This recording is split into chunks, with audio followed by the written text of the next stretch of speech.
Good Use morning, YouTube. OBX. Use Wh- OBX, sure. What's that? Do you use OBX? Yeah, OBS.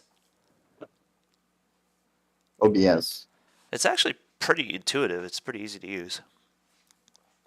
Plus, we can record with it too. Also, I can dual stream. Like I can stream to two different places. So I might do that. What was that site you said? Anchor. Anchor, yeah. Anchor is for the podcast. Okay, So you can create free podcast on Anchor. that might be kind of cool. Yeah, you basically I downloaded the app on my phone and then, you know, I've been just playing with it. So when I go for my walks in the afternoon, I plug my headphones on and I just ramble, whatever's on my head.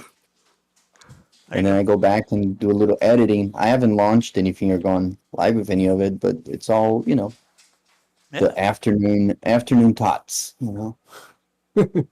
very cool. Yeah, I'll check that out.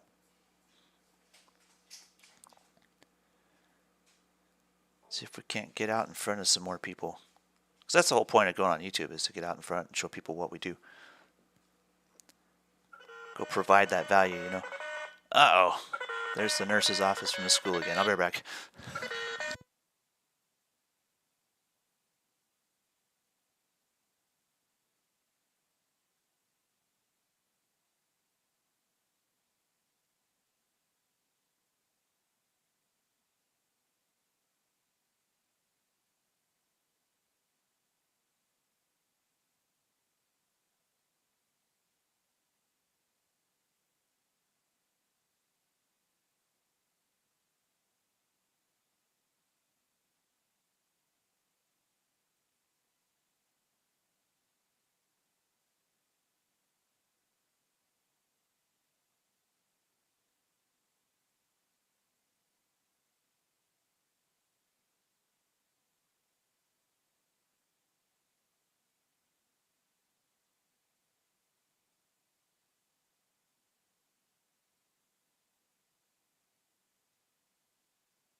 Yeah, I might need to go pick up a kid later.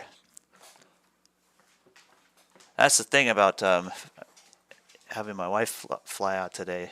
Now I've got to be Mr. Mom, so anything happens with the kids, I got to be Johnny on the spot. But I got some time. He's chilling. Oh boy, Tesla and Amazon. Wow, we're about to make a 100% retracement back to that 99.50 zone, and it will get there probably about the same time that SPY gets back to the top of our liquidity box that we have here, this big shaded gray area. And that goes right to, we've had this on our charts for what, almost a week and a half now. We've had that very large liquidity area, and it stems all the way back from a very important zone. It is literally just this compression zone here, but if you go on a daily chart, it'll start to make more sense.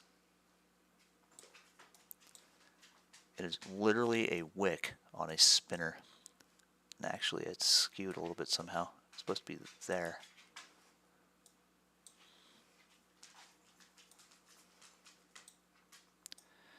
I must have dragged it around when I had it unlocked or something. I'll lock it this time. There we go. So that is what I'm going off of, this liquidity zone, because whenever you see a big wick like that, it's literally just orders changing hands really fast. There becomes an imbalance between buyers and sellers, and you get a wick. Well, when we're in that zone, it's a liquidity zone because we know that there's plenty of people sitting there with limit orders ready to kill that on either end of the break. And that's what you get the body of that spinner from, is when it finally does become balanced and you start seeing price chase ask or price chase bid. So always mark out a wick whenever you see them, and you can get a very good idea of what the liquidity zone is, or what the demand and supply zones are, if you want to call them that as well. I mean, there's a bunch of different ways to name it. Doesn't matter what you call it, you just better figure it out when you see it.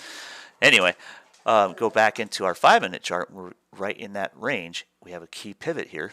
That's that 401.50 area. It's about more or less the middle of the liquidity zone, but we knew exactly where the top and bottom of that zone is, and that was very pertinent. Even yesterday, we went right up to inside the base of that zone, and then we knew Tesla was having earnings after hours yesterday, and of course, everything kind of trickled in. So, perfect measured move yesterday. Angular support, accumulation, right to the top of our descending wedge channel, and a descending megaphone channel, and then that also put it right in the bottom of our liquidity zone. So price action can really be this easy. You just literally draw some stuff on a chart, and you know where all the areas of interest are, and trade between them. The hard part is the psychological part of getting yourself to believe you're dope, for one, and two, being able to stay with your trade plan. That's the real hard part of trading, is being able to do that. That discipline is going to be either you're making or you're breaking when it comes to trading, hands down. Price action eventually becomes easy. We make it look really easy. It really is easy once you get a hang of it. It's like riding a bike. You just kind of put the pedals down and go down the road. So when we go and we teach you all this price action, we really are also teaching you the ability to just calmly look at the chart, plot out exactly where your targets are, and know where your trading targets are. In doing so, you automatically develop a trading plan. You say, okay, well, I know if it's going to build a measured move here, I can expect price to go and fulfill that measured move. Sure enough, it did. Our descending megaphone pattern, very common pattern. Once it crosses regression, we know that if it breaks angular resistance, we can almost always rely on counting this as a measured move. So this is our leg. Within these two lines, we got regression to angular. Literally take an eyeball or an imaginary set of dividers and measure the distance from here to here, rotate around this pivot, it lands right up here. That is a full measured move outside of the megaphone pattern. Easy target, 404. Bam. So when you get your SPY stuff together, if you're building into a condor in the middle of the day or something like that, you'll know what's expected. If this fails, it can certainly come back to regression, so that's good to have a put side on by the end of the day. That's your security. If it doesn't make your move, you'll be fine. If it goes sideways, that's the worst thing that happens when you have a condor. Sideways eats theta, and it eats your delta, and eventually will whittle down as it gets closer to that expiration. Well, my condor expires tomorrow. I built it yesterday. I made sure that I was ahead of this. So once it got to the top, I took profit on the call side. I was able to take back a little bit of risk on the put side, and overall I made a 50% profit from a neutral position. Having no idea what Tesla was going to do, I was biased a little bullish on it. If I'm being honest, I was expecting Elon to come out with a surprise, and he delivered. Very good deal. I had a bullish position on in Tesla that hedged itself by turning half of it into a butterfly. I could not lose. Completely just a disciplined trade. And my discipline is being risk averse. My discipline is also making sure that I minimize risk and I can do more with less. But the whole root of my success is absolutely based on the psychological ability to just control my emotions, keep them out of the trade, and just let the chart do the magic. It tells me what to do. I just do it. When it comes to making a trade plan, the chart sets up my trade plan. The very instant I recognize something that is pertinent to my trading style, my parameters on a chart, I already automatically have a trade plan right to go. Anyway, let's go draw some more lines here. Let's get out to a 30-minute chart. This is where your if this then that situation comes into play. So, had our descending megaphone that essentially hit the retracement of half of the full measured move. So we got leg 1, accumulation, leg 2. That's where this pivot came in. It breached it slightly. But once we realized it was breaching it, we knew about where it would end up just by drawing an angular in here. This was one of those I've been calling them the oddball trend line, or the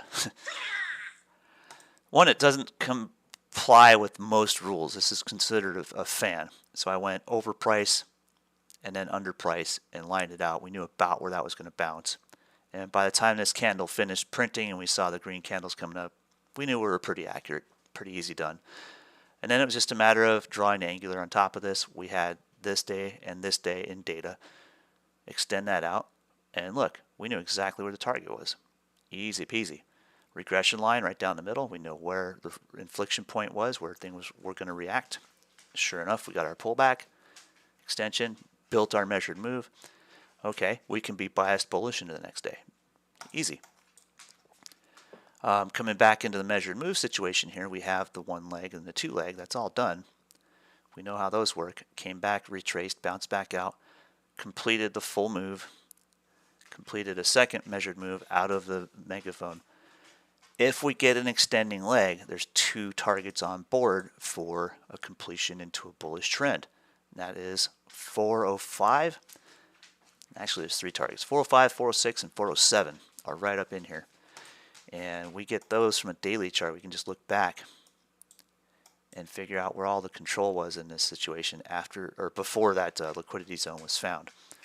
But mainly we can just go and look at these control bars up in here.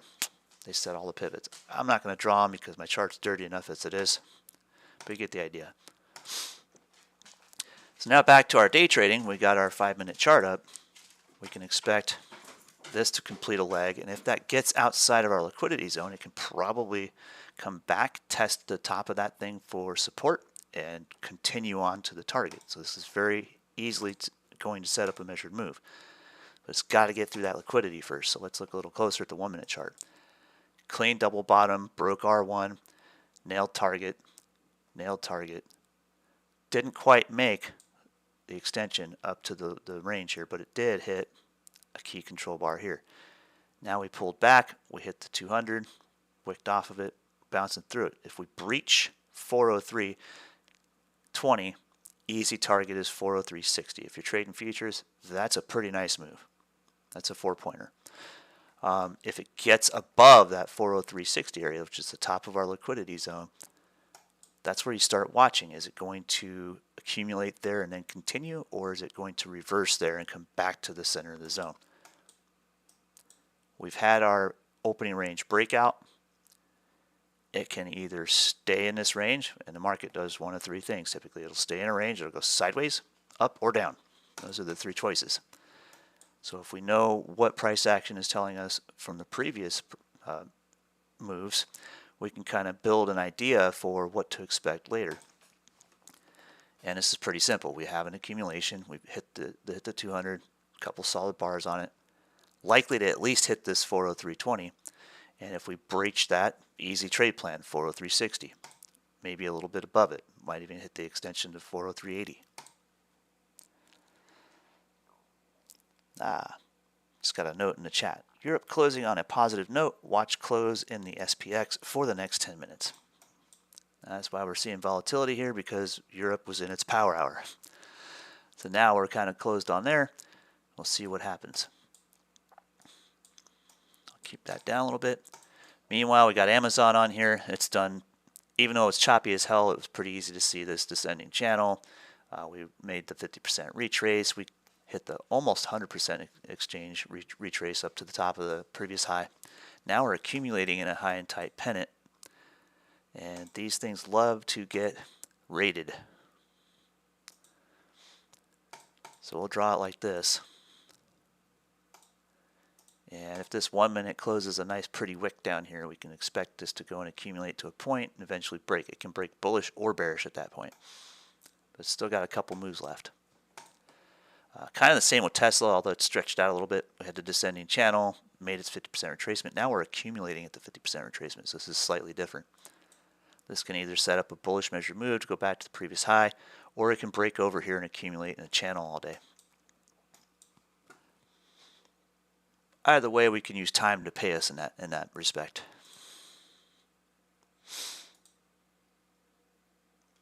I'm going to come across, I usually don't do this, but I'm going to come across this wick right here. Usually I go to the body when I'm drawing trend lines. But in this case, we're volatile, so we'll set that up as if it's a trend line. We can expect this to be our little micro supply zone or micro demand zone right here. So if we shade that area, we'll get a better idea. Throw my rectangle on that thing. So for the time being on the 1 minute chart, that is our liquidity zone. This is our demand zone. Breach it, we know price will resume back to the 200 pretty quickly and start to accumulate. Maybe might break over a bear flag, who knows. We'll wait and see what happens with this before we develop a trade plan.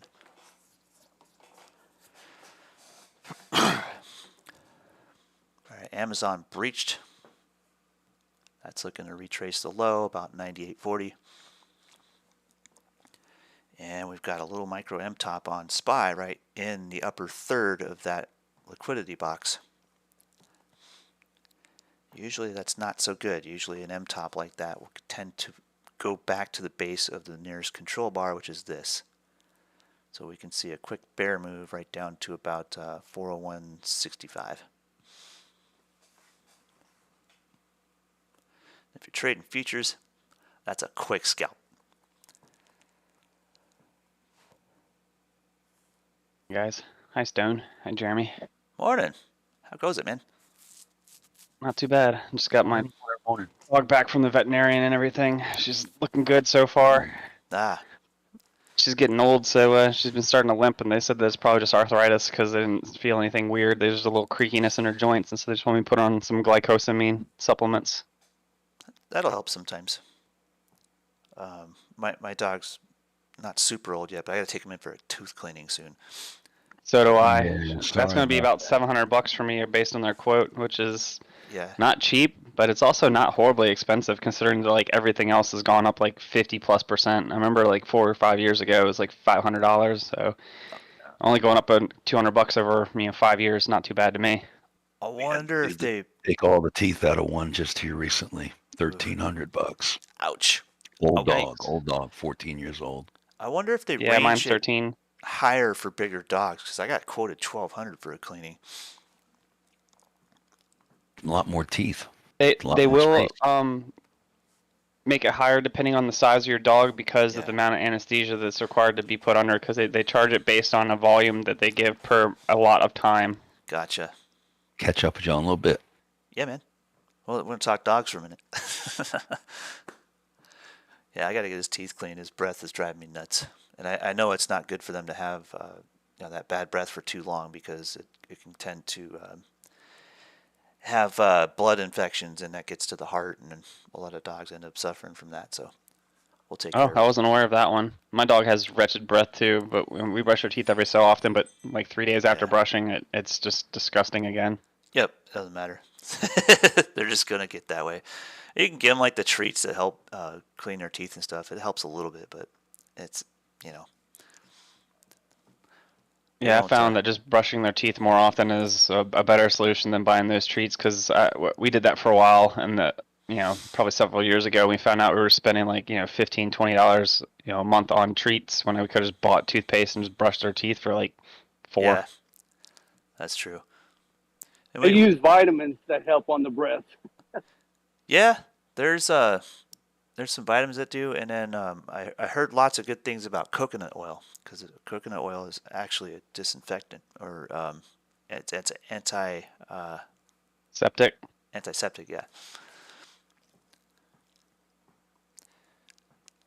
So we do have those finger brusher thingies that we put on, and we do brush them with coconut oil every now and then. But lately, it's like he's got some scale buildup, and it just can't get that off. So, and he's not patient enough to sit there and let us pick his teeth. So, My dogs hate those finger thingies. We did that several years back, and it just would not work out. So then we ended up using toothbrushes, but then eventually they start chewing the head off, and I'm just like, there's no good Yeah. solution here for you guys. You guys are just Oh, not dog brushable or dog toothbrushable. it seems mean, but a veterinarian taught me this. For brushing their teeth, if you just take and poke their cheek in a little bit around the backmost teeth, push their cheek right between those back teeth, and they won't bite down.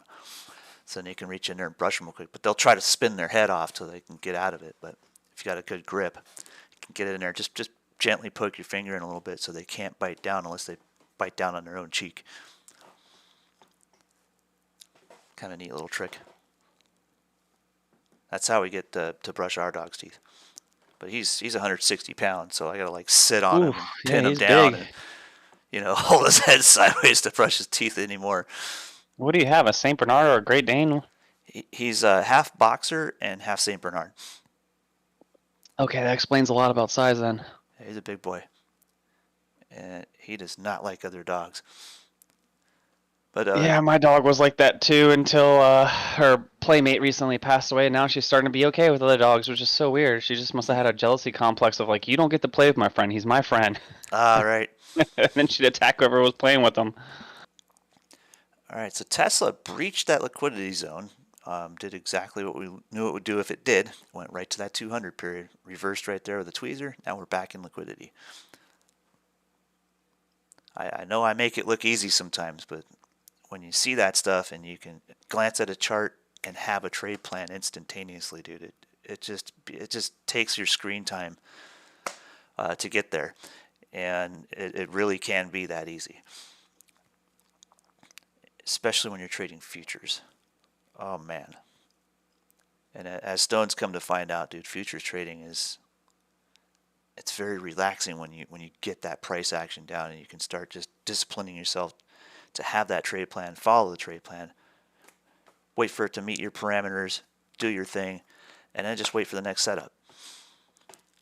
Yeah, that's definitely a lesson that I should have learned earlier on when I was doing my futures trading. I was sitting there just like, I want to scalp all these candles, and I was just entering trades without any rhyme or reason, and yeah, I was successful here and there, but like having that plan and knowing you're going to make a 2 or 3 point move almost guaranteed, like you can go in with volume and conviction and actually like walk out of that trade and feel good about it, versus me where it's like, oh, I made $5, whoop-de-doo.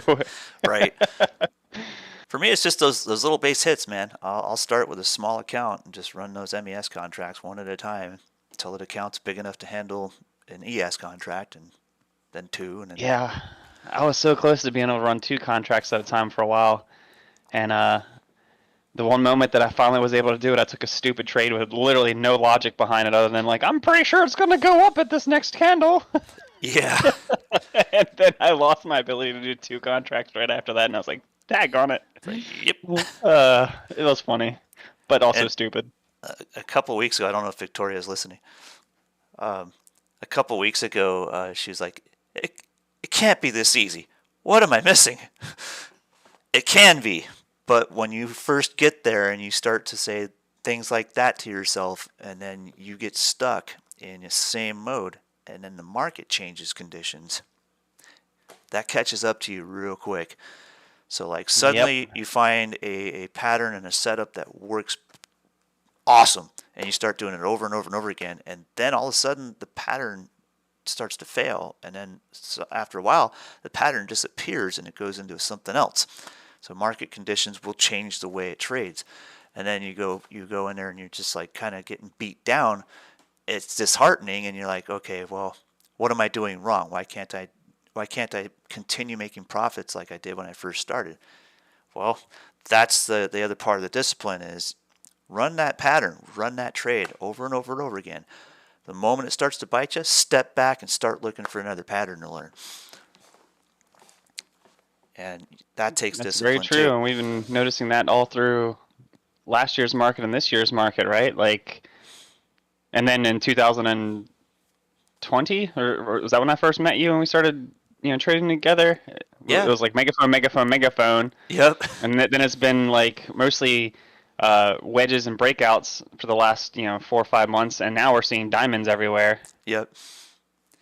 It's been just a complete mix, and it just keeps rotating through a big series of patterns, it seems. And that's when you start to recognize that, that's when all that screen time really pays off, and you can just very calmly, relaxedly glance at a chart, have all your analysis and your trade plan done at the same time, and just like, boom, make the trade. Are we still on YouTube, or can I shoot the breeze? No, we're still on YouTube, but we're kind of shooting the breeze because we're watching sideways. That's when we start Okay. telling stories, and then things happen. Since we started talking about Tesla and everything, Mhm. I have to ask you, what's up with those 825 strike contracts for a year out? That was insane amount of volume that's on them. No 70 idea. plus $1,000, or That's- sorry, 70 plus thousand contracts at 825. Are you like that- kidding me? That's someone making a massive YOLO, and they're probably bragging about it too.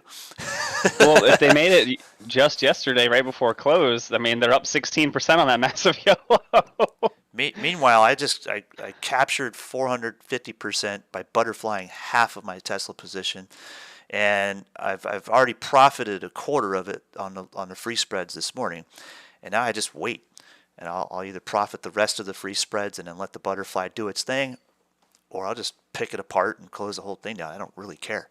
I've made way more profit than that goon did, you know. Yeah, I have a question about that. Actually, since I have a long position that is, now deep in the money by slightly over 50%, I think I'm almost at 60%.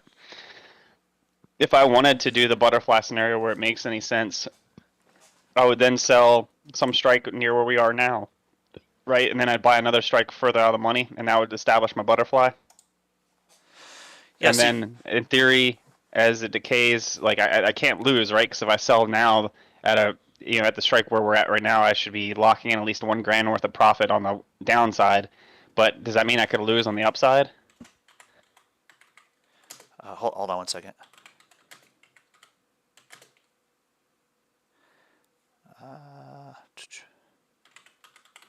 Actually, I guess that's not true, right? Because I'd have a strike further out that would protect me. Right. So if you're, how long till the expiration on that one? That's next January, whatever that day is, January 2024 somewhere. Is it built as a spread, or is it just a single contract? This is a single contract, so if I were to turn it into a spread, it would be to lock in current gains on the short call wing, I guess, right? And then Right. if I had a long call wing, that one would be a completely open position for who the hell knows what would happen to it. So it's out to January? And is that the 140 strike you had? 120. Oh, man. Yeah, you're sitting on a gold mine. So you can PMCC the living crap out of that right now. And you could go in. It would have been better to do it right at the open because that's where that IV crush starts to really, really collapse things. But Tesla could trend higher from here. Trust me, it could go clear to $200. I think That was my reason for staying out of trying to do a poor man cover call at this point. I wanted to see at least by February for my other spread to close to then know what I want to do with the rest of this. Right. Because I don't mind getting into a situation where I'm forced to take profit now, like because of that. If it continues trending up, I'm just going to make more and more and more. Right. If it just lingers here and it eats my theta, the amount of theta that it eats is so small. Yeah. So I'm okay with just like sitting where I am, but then after that it's like, what do I want to do? And I kind of want to get into a position where I'm at 75% profit and I lock that in, but I'm hesitant to do so because I don't know exactly the full dynamics of a butterfly with strikes this wide now. Because at this point, Right. we're like almost $30 up. So if we were doing $5 strikes, that's like what, 6 strikes? In this case, it would be better actually. Instead of butterflying that, you could just run PMCCs, but calendar. All you got to pay attention to is your break-even price. So whatever you spent on that, plus the strike price, will be your break-even. And if you look at it, max, the one critical pivot is like 182.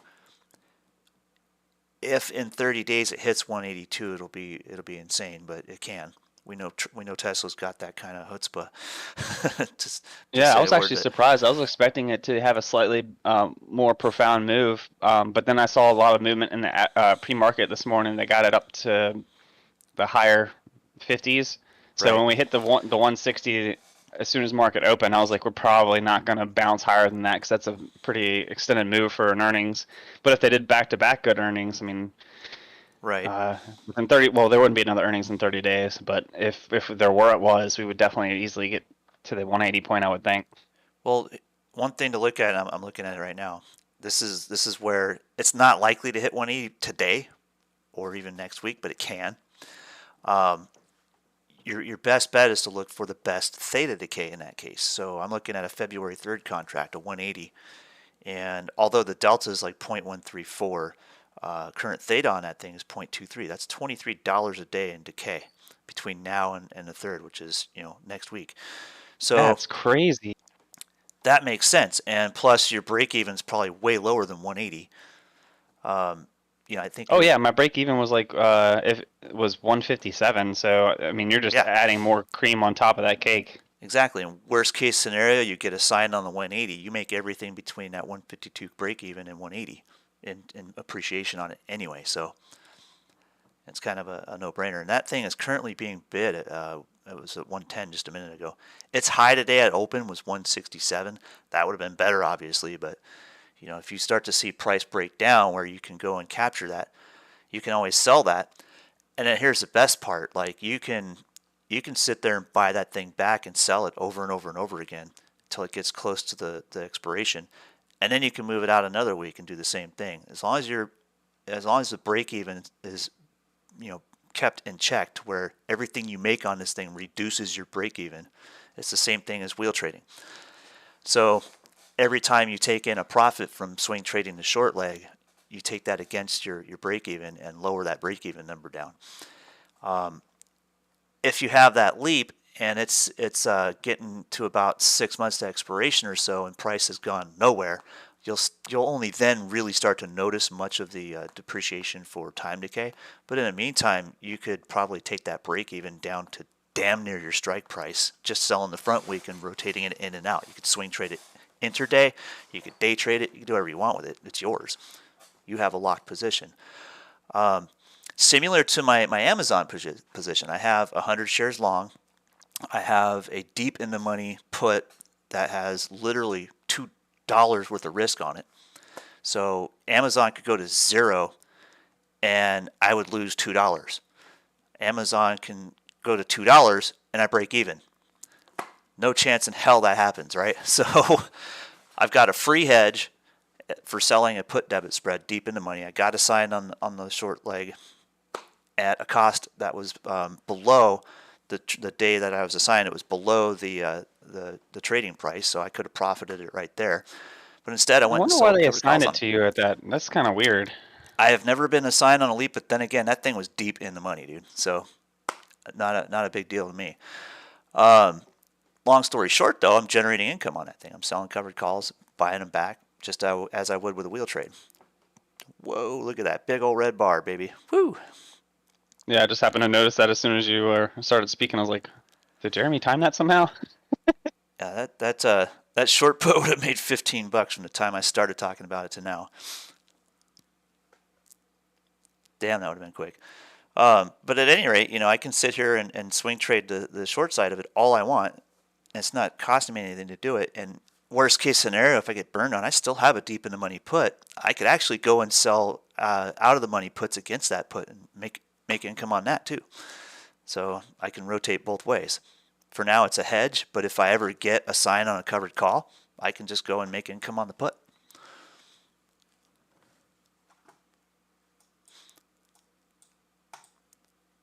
I see what's up.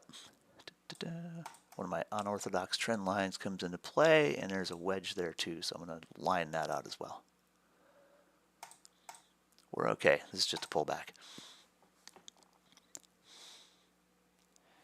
Anyway, I'm going to call it a day on YouTube. Thanks for joining us, guys.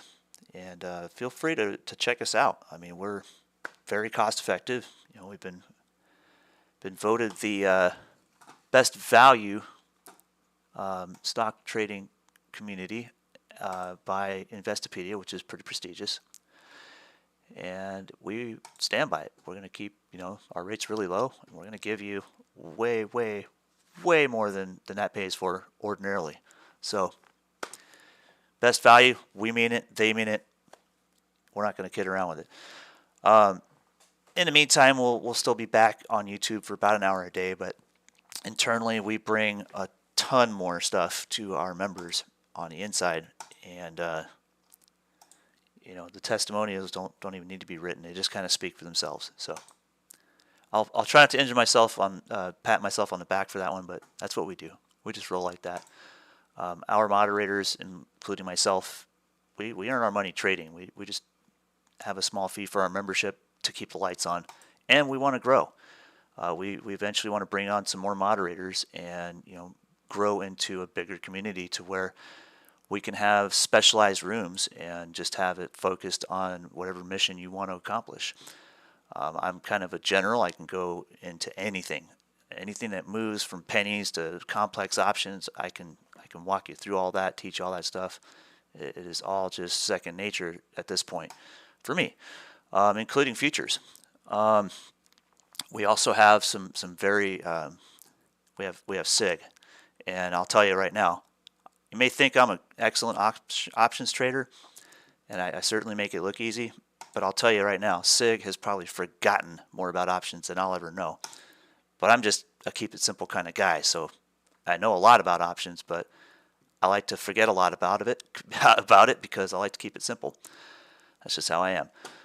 But long story That's why short, we should nickname him the professor. right, the professor, and I'm like the sophomore teacher or something like that. We'll call it that way. Long story short, we've got lots of different types of expertise in here, and our main focus is teaching price action, because price action is the root of all trading, no matter what you're trading, whether you're trading options, complex options, simple options, whatever. We get a pretty big mix of everything in here, but the focus mainly is price action. And once you learn that price action, dude, everything else just becomes so much easier. You're not doing a gambling thing, like whoever the hell bought that 480 call out on Tesla there in mass. You're actually able to do some thinking and actually take down your price action and make some very informed decisions on your trading. And that goes for your investing too. We've got specific strategies that are geared for investors. The wheel trade, for one, is just an amazing way to generate income on your investments, and we got that too. We're by no means considered any kind of professional, financial advisor, of course, and we're not going to go and call out trades. We'll show you what they look like and show you how to analyze them. That's our focus. We want to teach you how to fish. We're not going to tell you, hey, buy this, sell that. No, none of that here. We're going to show you what's up. We're not just going to throw you a fish. We're going to teach you how to catch more for yourself, and how to eventually come back and maybe make fun of those furus. It's a lot of fun. All right, guys. Well, I'm going to sign off before I start saying things I shouldn't. Have a great day on YouTube, and we'll see you guys tomorrow.